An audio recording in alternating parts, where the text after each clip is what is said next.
Moreover, we do have divination in the Yahweh cult itself, but this was performed by priests. They consulted some sort of divinely designated oracular object or objects. We call these the Urim and the Thummim, which should be familiar to all of you here at Yale. But Urim and Thummim are usually untranslated in your text because actually we don't really know what they mean. They might be related to the word for light, which is or, and the word for integrity, perhaps, or perfection, which is tum. So it might be, it's probably something like abracadabra, a little bit of a nonsense syllable that plays on words that did have meaning. We don't really know what the Urim and Thummim were, but they are said to be assigned by God. We think they may have been colored stones that were manipulated in some way by the priest to give a yes or a no determination to a question. But these are said to be assigned by God as a means that he himself authorizes for divining his will. And so the Deuteronomist accepts these. But in general, it's the view of the Deuteronomistic historian that divination, sorcery, and the like are not only prohibited, they're quite distinct from the activity of prophets. That's not what the prophets were about, according to the Deuteronomistic representation. The Hebrew prophet wasn't primarily a fortune teller. And I think this is a very common misconception. The Navi, the prophet, was addressing a very specific historical situation and was addressing it in very concrete terms.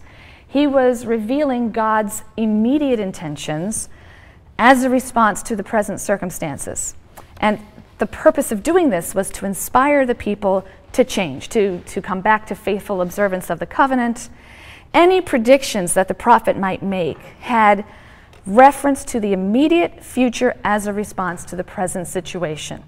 So in reality, the prophet's message was a message about the present. What is wrong now? What has to be done to avert the impending doom or to avert a future calamity?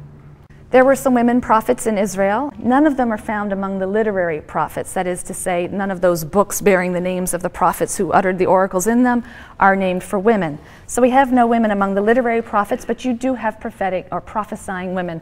Besides Miriam in the Pentateuch, there's also Deborah, who was a tribal leader and a prophet, featured in Judges 4 and 5. I mentioned Hulda. Her advice is sought during the reign of King Josiah. And you also have Noadiah. Noadiah prophesied in the post-exilic period, so this doesn't seem to be limited to males. Prophecy and kingship are closely connected in ancient Israel, and this is going to be very important. You'll recall, first of all, that the king is the anointed one of Yahweh, and it's the prophet who's doing the anointing. And that makes the connection between kingship and prophecy quite strong. If you think about Israel's first two kings, you also see a strong link with the phenomenon of prophecy. The first king, Saul, who was anointed by the prophet Samuel, is in addition said to have prophesied himself in the manner of the ecstatic prophets. When he is anointed king, he's then seized by the Spirit of Yahweh. He joins a band of men. This is in 1 Samuel 10, verse 5. They're playing harp, tambourine, flute, and lyre. And he joins them, and this induces an ecstatic frenzy, a religious frenzy, that transforms him into another man, according to the text. And on another occasion, during his ecstatic prophesying, Saul strips himself naked. We have other accounts in the Bible of ecstatic prophets who would engage in self-laceration. David, the second king, is also said to prophesy himself. He also receives Yahweh's spirit or charisma from time to time, in addition to being anointed by a prophet.